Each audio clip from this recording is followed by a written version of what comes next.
नमस्कार, आप देख रहे हैं महाबहस। आप सभी का स्वागत। मैं हूं अजय वत्स। क्या आरएसएस महिलाओं पर जुल्म ढाता है? क्या दुनिया का सबसे बड़ा स्वयंसेवी संगठन आरएसएस लोगों के साथ बर्बरता करता है? क्या आरएसएस हथियार के दम पर सत्ता कायम करना चाहता है? और क्या यूपी में शैतान की सरकार है? अगर नहीं तो क्यों जावेद अख्तर और अजीज कुरैशी जैसे लोगों को ऐसा लगता है? अगर नहीं तो क्यों खुद को किसान का हितैषी और किसान के नाम पर आंदोलन करने वाले लोग अल्लाहू अकबर का नारा अपने मंच पर लगाते हैं? मकसद क्या है इन सभी का? आज महाबहस इसी पर।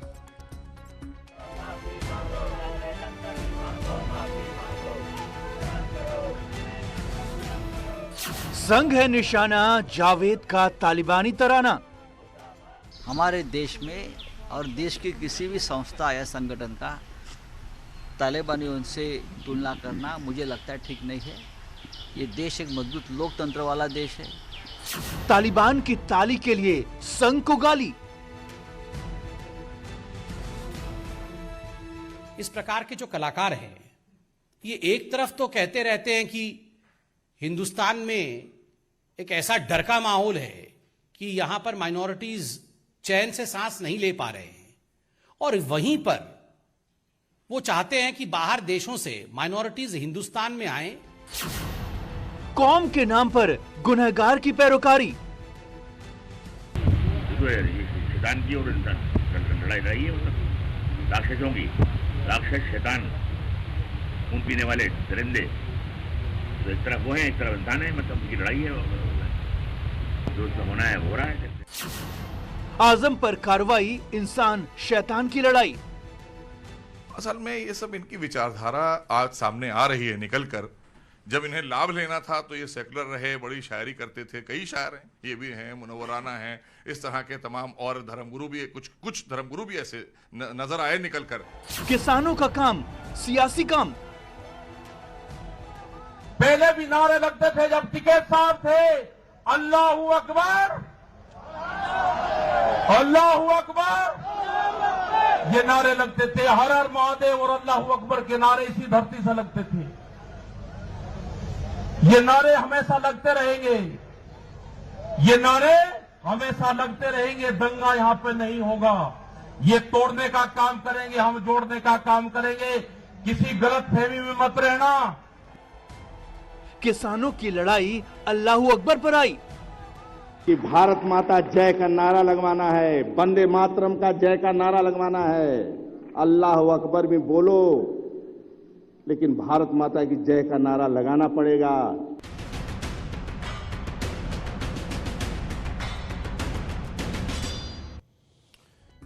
मेरे साथ अनिल सिंह, बीजेपी के प्रवक्ता अनुराग भदौरिया, समाजवादी पार्टी के प्रवक्ता मुकेश त्यागी, फिल्म अभिनेता जुड़ रहे हैं, सैयद जव्वाद, मुस्लिम एक्टिविस्ट, और विशाल मिश्रा मेरे साथ राजनीतिक विश्लेषक के तौर पर जुड़ रहे हैं।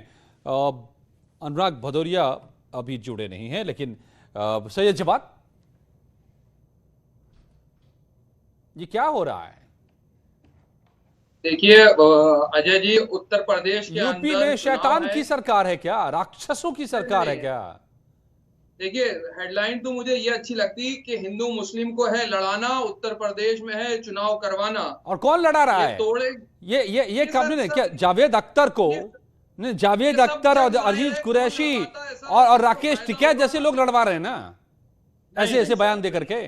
अल्लाहू अकबर का नारा किसान के मन से अल्लाहू अकबर क्यों भाई? अल्लाहू अकबर, वाई? हर हर महादेव, अल्लाहू अकबर के नारे लग किसान रहे के हैं। मंच पर ये नारे क्यों पहुंच रहे हैं? देखिए, आप ही बताइए ना। जितना इस सरकार ने परेशान करा है ना सर, जितना दलितों को परेशान करा है इस सरकार ने, जितना अल्पसंख्यकों को परेशान करा है, मुद्दा उठाए ना, अल्पसंख्यक और दलित उठाए सर। जब ये मुद्दा जारी है, सुन ली, बिल्कुल उठाए सर। क्या किसानों का मुद्दा चुनावी मुद्दा होना चाहिए या नहीं होना चाहिए? लेकिन किसानों का मुद्दा ये हर हर महादेव और अल्लाहू अकबर कैसे हो गया? यही तो मैं पूछ रहा हूँ, यही तो मैं नहीं समझ पा रहा हूँ। घबरा गई सर, बीजेपी इसी चीज तो घबरा रही है कि हिंदू मुसलमान सिख ईसाई सब एक मंच पे आ गए। अब इनकी दाल रोटी नहीं चलने वाली। कौन कैसे कौन होंगे? हिंदू मुसलमान सिख कैसे ईसाई एक मंच पर आ करेंगे? गए? किस सर, सब आ रहे हैं। किस मंच की बात कर रहे हैं आप? सर दिल खोलिए, आंखें खोलिए, सब देख रहे हैं। लेकिन इस कौन बार का कौन उत्तर प्रदेश का यही तो, चुनाव, ये किसान इस का बार- मंच है कि धर्म प्रवचन का मंच है कि सियासत का मंच है? सर क्या किसान की आप क्या धर्म और जाति देखते हैं? किसान तो हर धर्म का होता है ना सर। लेकिन ये तो बहुत खुद छोटी अपनी बात जात है। बता रहे हैं ना। सर नहीं, जब अन्नदाता अल्लाह को अकबर किसी बता धर्म रहे का हैं पार्टी है। तो अपनी ना, ना, अपनी सर, तो जात ये खुद नहीं बता होने रहे हैं दूंगा ना। आज मैं। यही तो अजय भाई, मेरा ये सवाल नहीं है होने दूंगा। सर। किसान का कोई धर्म नहीं होता, पहली चीज। लेकिन किसान ये का धर्म एक ही के धर्म रंग होता में है, रंग करके इस देश की किसानों को मट्टी, भी खराब इस बदनाम देश क्यों से कर रहे हैं? मोहब्बत, इस देश के लिए अनाज उगाना किसान का मुद्दा होता है सर। उसको उसका दाम नहीं मिल रहा। आज किसान को गन्ने का भुगतान नहीं मिल रहा है। विशाल मिश्रा गन्ने जी, का सही दाम विशाल नहीं मिल मिश्रा रहा जी, है। आप देखिए, मुस्लिम फसलों का सही एक्टिविस्ट दाम नहीं मिल रहे। 9 महीने से सैयद ऊपर हो जवाद गए को हैं, किसान को जो है इज उसका इक्वल टू, मूल्य मिल रहा है। नहीं अब क्यों लग रहा है सैयद जवाद को किसान इज इक्वल टू अल्लाह अकबर is equal to Har Har Mahadev, और ऐसे ही RSS is equal to Taliban, ऐसे ही योगी सरकार इज इक्वल टू शैतान? ये क्या लग रहा है लोगों को?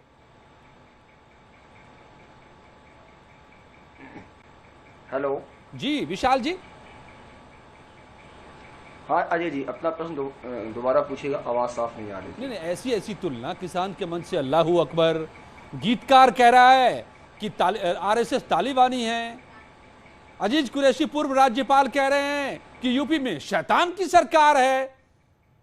क्या कौन सी शब्दावली चल पड़ी है? अजय जी, हाँ अजय जी, ये सिर्फ देखिए क्या है कि पहली बात तो मैं ऐसे शब्दों की घोर निंदा करता हूं, और दूसरी बात मैं ये कहना चाहता हूं कि ये मानसिक सोच को दर्शाता है। आप बताइए, राष्ट्रीय स्वयंसेवक संघ की तुलना किससे की जा रही है? मैं इनसे पूछना चाहूंगा कि तालिबान के कृत्य आपने देखे हैं, आप क्या उसकी तुलना आरएसएस से करना उचित है? आज आरएसएस दुनिया का सबसे बड़ा संगठन है। आप इनसे कहिए कि ये एक बार आरएसएस की एक शाखा में आकर देख लें, होता क्या है। और आज की डेट में संघ का काम क्या है? संघ की तुलना मतलब क्या सिर पैर की बातें। मतलब आप ये बताइए कि इनसे कहिए कि जो ये लोग ऐसा बयान दे रहे हैं वो जाके एक बार अफगानिस्तान होकर चले आए। आप इनसे पूछिए कि आज तक क्या कभी राष्ट्रीय स्वयंसेवक संघ ने किसी प्रकार के डिस्क्रिमिनेशन की बात की? आज तक क्या कभी राष्ट्रीय स्वयंसेवक संघ ने किसी प्रकार के आतंकवाद का समर्थन किया? कभी किसी महिला, कभी किसी बच्ची, कभी किसी व्यक्ति के साथ किसी भी प्रकार का विभेद किया? यही तो दर्द है। तो मालूम ही नहीं है कि राष्ट्रीय यही तो दर्द है कि महिला को हक कैसे दे दिया सैयद जवाद। यही दर्द है ना कि महिलाओं को हक कैसे दे दिया, 3 तलाक से निजात कैसे दिला दी। ये इनकी मानसिक विकृति है। ये इनकी मानसिक विकृति है। ये इनकी मानसिक विकृति है। ये मानसिक विकृति है सर। ये मानसिक विकृति है। अरे ये मानसिक विकृति है। राष्ट्रीय स्वयंसेवक संघ की तुलना आप तालिबान से कर रहे हैं। ये आपकी सोच हो गई है, और ऐसी सोच को कौन लोग बढ़ावा दे रहे हैं? तालिबान के खिलाफ बोलने के लिए गले में खिड़की बन जाती है। तालिबान के खिलाफ कंडेम करने में खिड़की बन जाती है। उसके खिलाफ एक शब्द नहीं निकला। मैंने किसी को नहीं देखा कोई आकर सड़क पर तालिबान को कंडेम किया। लगाने वाले लोग हैं आप लोग। राष्ट्रीय स्वयंसेवक संघ की तुलना तालिबान से की जा रही है। ये है मानसिक विकृति। अरे कभी शाखा में आकर देखिए तो राष्ट्रीय स्वयंसेवक संघ किस प्रकार से राष्ट्रीय एकता के लिए काम करता है, जिसके लिए जननी बोलिए कोर्ट से मुद्दा पहले बोलो, तालिबान को कंडेम करो, तालिबान की किस्त को कंडेम करो, तालिबान की किस्त को कंडेम करो। जो तालिबान कर रहा है नहीं किया जाता है ना, जो तालिबान महिलाओं के साथ कर रहा है, बच्चों के साथ कर रहा है, करो कंडेम। नहीं किया जाता है ना कि केवल तालिबान की निंदा कैसे करें तो साथ में आरएसएस को जोड़ दो। अनिला सिंह जी प्लीज, उसके बाद मैं अभिनेता के पास भी जाऊंगा। और कहाँ है अनुराग भदौरिया आज? बैठिए, नहीं ज्वाइन करते हैं कोई बात नहीं, दूर से देखिए कि संघ क्या करता है। ठीक है,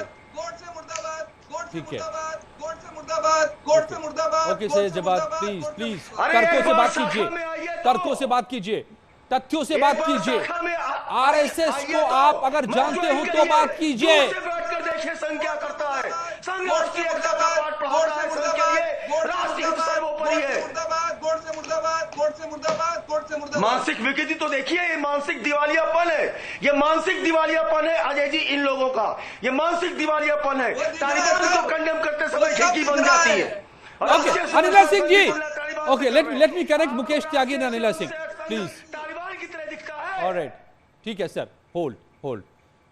अनिला सिंह जी, तो यूपी में शैतान की सरकार कहने वाले लोग और मिलते जुलते लोग किसान के नाम पर आंदोलन कर रहे हैं और अल्लाहू अकबर का नारा लगा रहे हैं, और जब जावेद अख्तर को लगता है कि तालिबानी बर्बर हैं वैसे ही जैसे आरएसएस। मतलब ये क्या है, ये कौन सी कनेक्टिविटी है और क्या ताना बाना बुना जा रहा है?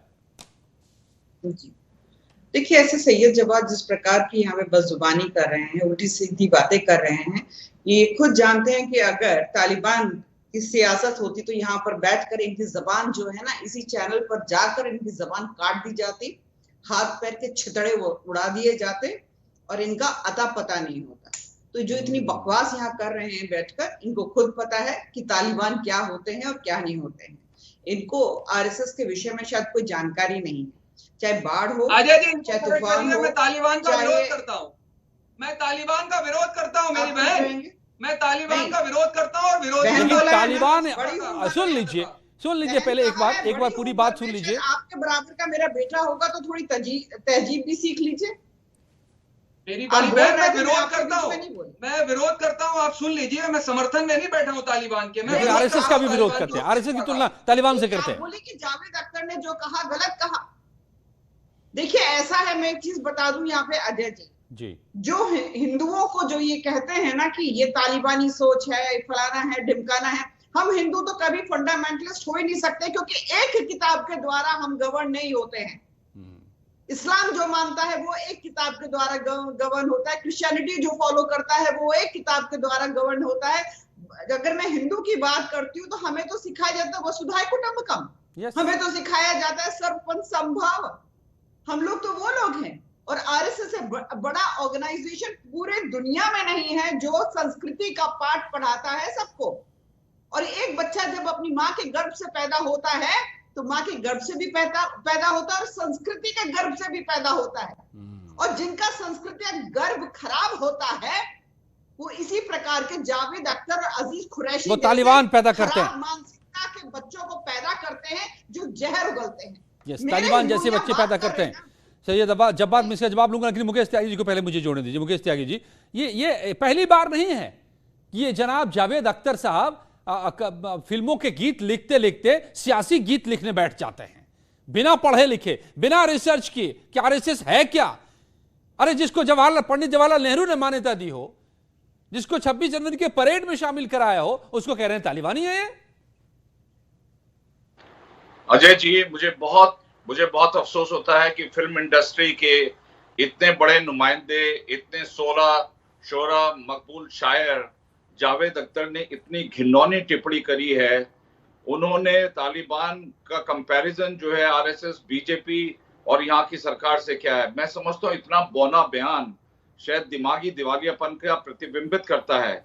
मुझे एक शेर याद आ रहा है, मेरा अज़्म इतना बुलंद है कि मुझे पराए शोलों से डर नहीं, मुझे खौफ है आतिश गुल से, कहीं ये चमन को जला न दे। जो धरती एक हम सत्य विपर बहुधा वदंती में विश्वास रखता हो, सबका साथ, सबका विकास और सबका जो इंक्लूसिव सोसाइटी, समावेशी समाज की बात करता हो, और आप तालिबान से उसका कंपैरिजन कर रहे हैं। अरे आपका राजनीतिक अगर मुद्दा है, आप राज्यसभा में, आपको यहाँ पे सम्मान दिया गया, आप यहाँ पे देखिए फिल्म इंडस्ट्री के अंदर भी एक प्रकार की इतनी सियासी जामा पहन रखा है इन लोगों ने। यहाँ पर जयचंद और मीर जाफर की जो पॉपुलेशन बढ़ती जा रही है, ग्रेटा थनबर्ग के टूल किट के ऊपर तो इनकी आवाज निकलती है, लेकिन जो देश के अंदर और अन्याय होते हैं उसके ऊपर ये शांति बना के रखती हैं जी।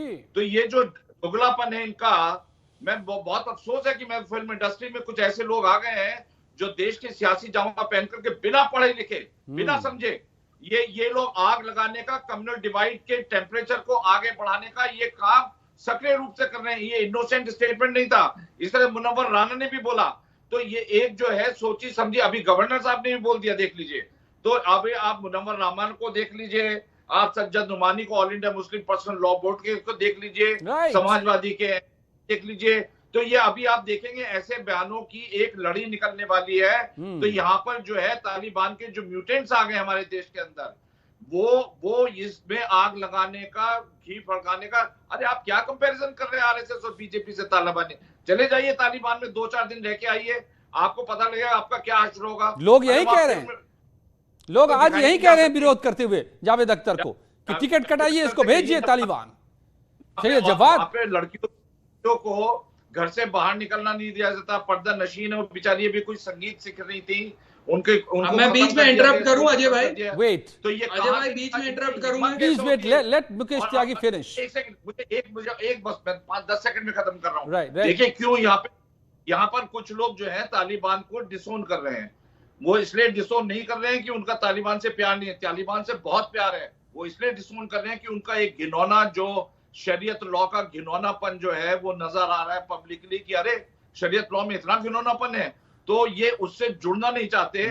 एक और दूसरी तरफ ये उस शरीयत लॉ को, उस तमाम ब्रूटैलिटीज को, बर्बरता को ये एक तरीके से बैलेंस करना चाहते हैं, शिफ्ट करना चाहते हैं, उसको आरएसएस जैसे संगठन पर शिफ्ट करना चाहते हैं। यही हिडन एजेंडा है, आपत्ति, यही हिडन एजेंडा है। मुझे आपत्ति है, नहीं मुझे आपत्ति है। एक है शरिया कानून को नहीं, शरिया कानून बहुत से देशों में है और बहुत से देशों में है जिनसे हमारे कूटनीतिक रिश्ते हैं। आप ऐसी बात मत करिए, पहली चीज ऐसी बात मत करिए। और दूसरी चीज ये देखिए कि भारत सरकार ने पहले तो न्यूज चैनल पे ये कहा, तालिबान कौन सा लॉ फॉलो कर रहा है? तालिबान कौन सा लॉ फॉलो कर रहा है? वो शरीयत लॉ फॉलो नहीं कर रहा है। कौन सी मुस्लिम कंट्री है जहाँ पे ईरान का? मुकेश भाई अल्फाज सुनिए मेरे क्या कह रहा हूँ मैं, मुझे समझ नहीं क्या है वहाँ पर स्थिति, और ये मानसिक दिवालियापन है अजय जी लोगों का, ये मानसिक विकृति है। चिल्ला चिल्ली करने के लिए ये बोलो वो बोलो। मेरी बात सुन ले अजय जी, बात मुकम्मल होने देंगे नहीं देंगे? मेरी बात पहुंचेगी नहीं पहुंचेगी? आपने सवाल कर लिया तो आप जवाब भी तो सुनने की हिम्मत रखिए। आप जवाब भी तो बात कर रहे हैं। आपका मैंने कौन सी बात गलत बात करी? आप बताइए, बताइए कौन सी बात करी मैंने? आप जावेद मैं साफ कह रहा हूँ, तालिबान के मुद्दे के ऊपर मैं बात कर रहा हूँ। सुन लीजिए तालिबान के मुद्दे पे मैं कह रहा हूँ कि तालिबान का विरोध होना चाहिए, और विरोध इसलिए होना चाहिए क्योंकि वह चरमपंथियों की सरकार है। अगर उनकी मानसिकता पुरानी मानसिकता के साथ चलेगी तो उस देश के अंदर वहीं के लोग उसका विरोध करेंगे। और भारत सरकार तो आप जावेद अख्तर को कंडेम करिए ना, भारत सरकार बात कर, जावेद अख्तर को कंडेम करिए कंडेम करिए कि माफी मांगे, वो बोलिए। आप क्यों नहीं बोल रहे हैं? आवाज क्यों बंद हो जाती है आपकी? क्यों जम जाती है? यस सही जवाब, दैट्स द पॉइंट। ये आपका दोगलापन है। क्यों बात कर रही है भारत सरकार? आप बताइए, भारत सरकार बात कर रही है नहीं कर रही है? मैंने बहुत बार न्यूज चैनल पे कहा था कि बैकडोर बात हो रही है। अब देखिए ये कंडेम करेंगे, ये कंडेम नहीं करेंगे, ये घूमते रहेंगे, एक सवाल का जवाब में दूसरा सवाल पूछेंगे। अरे भैया, भारत सरकार जो बात कर रही है उसको कहते हैं कूटनीति। ऐसे लोग जो तालिबान डिप्लोमेसी, जिन्होंने तालिबान की तुलना की है, ऐसे लोगों को भी करना चाहिए।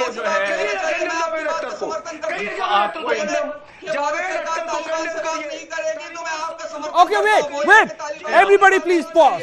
ऐसे बात नहीं होगी, ऐसे नॉइज होता है, ऐसे शोर बात नहीं हो पा रही। प्लीज रुकिए, let me come with the question. मुझे सवाल के साथ आने दीजिए। सैयद जवाद प्लीज सुनिए। विरोध होना चाहिए अजय भाई, खामोश कराएंगे तो मेरा जवाब ले पाएंगे। मैं सिंपल एक बात कह रहा हूं कि तालिबान का विरोध होना चाहिए।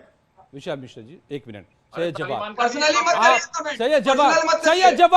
सैयद जवाद तालिबानी बच्चों को का किडनैप करते, रेप करते बच्चियों का। क्या आरएसएस ऐसा करता है कभी?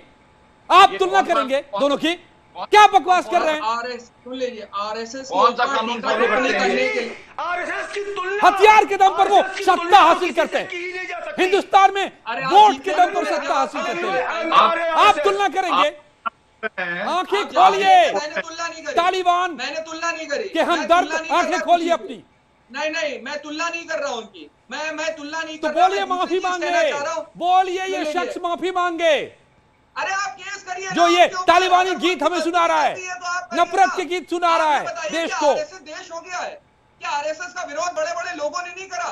अरे भैया विरोध करो ना, विरोध करो ना, आप सबका विरोध करो, लोकतंत्र आपको हक देता है। लेकिन तालिबानी, ये तालिबानी नहीं चलेगा कदम यहाँ पर।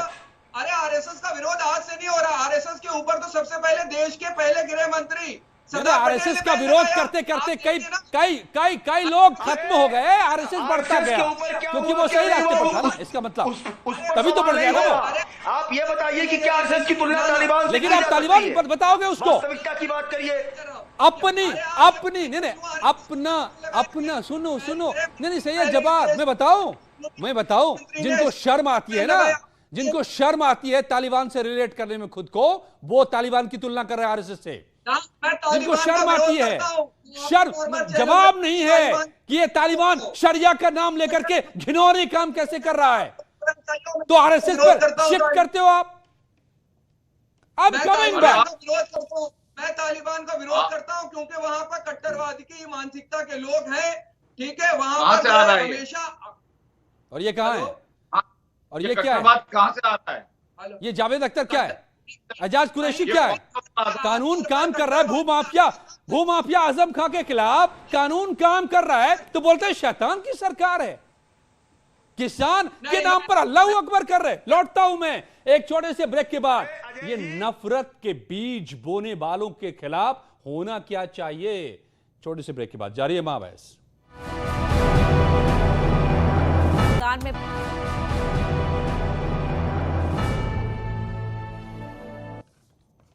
चलिए, तो मेरे पास 2.5 मिनट का वक्त है। जल्दी मैं सवाल करता हूं अनिला सिंह जी।